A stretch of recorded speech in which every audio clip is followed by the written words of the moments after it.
Nggak ada. Maka pada waktu dia preskon pertama dengan saya, nah setelah itu muncul itu ada chattingan, seolah-olah itu dari Loli dan Fadel ya. Selamat bobo sayang, semoga baby kita sehat-sehat. Itu ada. Saya tunjukin, ini oh bukan saya ini, saya berani taruh ini bukan saya. Namanya bukan begini. Kan biasa itu orang namanya di atas sayang ke Hani ke atau apa kayak gitu kan. Bukan om, langsung begitu dia. Jadi dan saya sudah bilang kalau ada chattingan kamu saja yang mengarah ke situ, saya tinggal di kamu saya bilang. Tapi dia sama orang tuanya jangan tidak. Terus bagaimana saya? Saya kan harus berdiri tegak sepanjang dia benar dan tidak merekayasa, maka automatically saya tidak mungkin melakukan cara-cara yang meninggalkan dia secara sepihak. Itu saya tidak manusiawi juga dong, apalagi tim saya yang sekarang masih tetap solid, ya kita selalu memantau perkembangan ini. Kira-kira begitu. Justru yang menarik sekarang itu tadi, saya lihat ada statement dari adik saya AKP Nurma, menyebut istri saya akan diperiksa dalam minggu depan sebagai saksi dari laporan saya terhadap NM atau Nikita Mirzani. Nah, itu nanti akan saya info kepada teman-teman. Kemudian akhir minggu ini itu saya agendakan juga akan mendampingi Bapak Umar Bajide diperiksa sebagai saksi korban di Polres Metro Jakarta Selatan atas laporan Pak Umar Bajide terhadap Nikita Mirzani. Itu info yang update terbaru dari pihak kami, dan surat panggilan untuk Pak Umar Bajide sudah kami terima dan sudah ada di tangan Pak Umar. Tinggal mengatur kesiapan saya kapan, karena saya sekarang masih berada di Batam dan sampai Jakarta baru saya akan atur waktunya yang tepat untuk pendampingan. Begitu. Kapan bang, yang istri abang kapan bang? Istri saya agendakan kalau tidak Senin, Selasa depan. Berbarengan sama, kalau Senin berarti berbarengan sama dokter ya bang? Hanya ya mungkin hanya beda 1 hari dengan Pak Umar Bajide juga. Oh, berarti minggu depan ya bang? Iya, tapi kalau misalnya saya lebih cepat datang ke Jakarta, bisa jadi hari Jumat. Nanti saya kabari.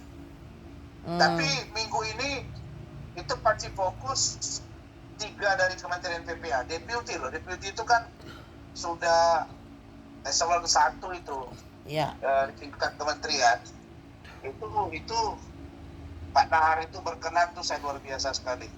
Kemudian Kepala Biro eselon 2, asisten juga. 3 ini ada di sana. Kamu pantau saja, kan banyak wartawan nanya ke saya, Bang, itu didampingi nggak? Nggak mungkin saya dampingi untuk mereka. Mereka itu independen, mereka punya lembaga sendiri dan lembaga pemerintah resmi.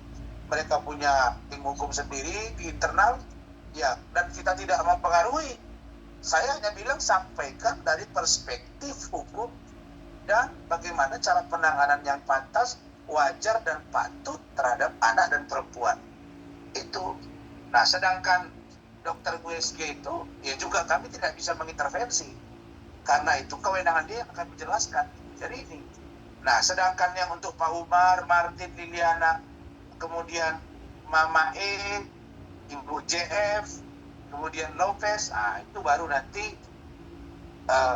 saya akan info ke teman-teman. Jadi menurut saya ya dicek saja. Karena Senin, Selasa, Rabu. Nah, ini dalam 3 hari ini 3 orang dari Kemen PPA plus 1 orang dari USG, ya berarti 4.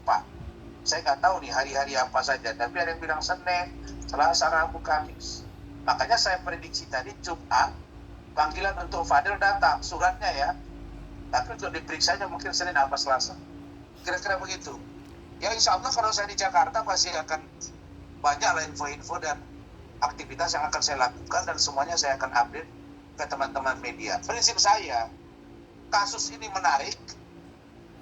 Kenapa saya bilang menarik? Ada ibu ribut dengan anaknya ada anak yang mau melaporkan ibunya, ada anak yang pacaran dengan seorang laki-laki, kemudian anak ini kebetulan di bawah umur si perempuannya, kemudian dituduh dia hamil, dituduh dia aborsi, dan anak laki-lakinya ini dianggap sebagai orang yang mengamini dan melakukan mendukung aborsi. Ini ruwet benar. Karena itu mengambil benang merah dari kasus ini bukan gampang.